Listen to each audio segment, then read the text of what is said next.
নামখানা দিকে নজর রাখবো, যেখানে খাল দখল করে অবৈধ নির্মাণ, মানে নিকাশি খাল রয়েছে, তার উপর একেবারে পার্মানেন্ট নির্মাণ। নিকাশি বন্ধ হলে ফসলও নষ্ট হবে, গ্রামবাসীরা অভিযোগ করছেন। প্রথমে গ্রামবাসীদের অভিযোগটা শুনি।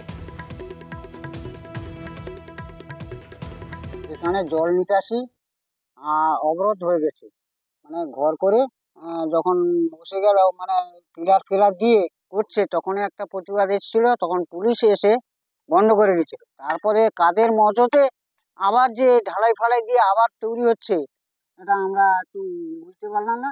কিন্তু আমাদের জল নিকাশি 1800 বিঘা জায়গা ক্ষতিগ্রস্ত হয়ে যায়। 10 দিন 12 দিন করে এইভাবে আমরা ঘর বাড়ি সমস্ত পচে যায়। আমাদের প্রতিনিধি বিশ্বজিৎ সঙ্গে রয়েছেন। বিশ্বজিৎ, একবার কাজ বন্ধ হলে সেই কাজ দ্বিতীয়বার চালু হয় কি করে?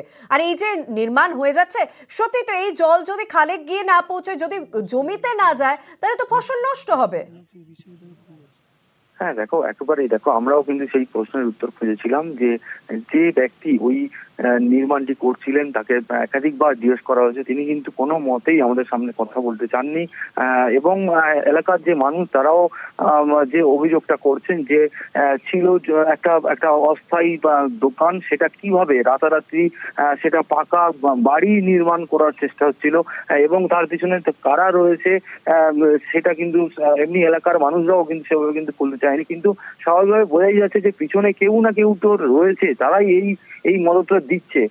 যেটা অভিযোগ, যেটা গ্রামবাসীরা বারবার অভিযোগ করছিলেন যে তাদের এই একটি মাত্র খাল রয়েছে, যে খাল দিয়ে তাদের যে জল নিকাশি, সেই জল নিকাশিটা পাস হয়, এবং এই খালটির উপরে প্রায় 1000 মতো বিঘা জমি কিন্তু চাষাবাদ হয়, এবং এই খালটি যদি বন্ধ হয়ে যায় তাহলে কিন্তু বড় সমস্যার মধ্যে পড়বে মৌসুমীবাসী।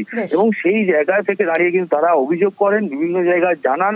সেই পরিপ্রেক্ষিতে থানা কিন্তু দ্রুততার সঙ্গে কিন্তু ওই কাজটিকে বন্ধ করে রেখেছে, এবং পঞ্চায়েতের তরফ থেকে আমরা কথা বলেছিলাম, পঞ্চায়েত পরিষ্কার যেটা বললেন, তারা কিন্তু এটা জানতেন না। হ্যাঁ, তারা পঞ্চায়েতের বক্তব্য শুনবো। ধন্যবাদ বিশ্বজিৎ।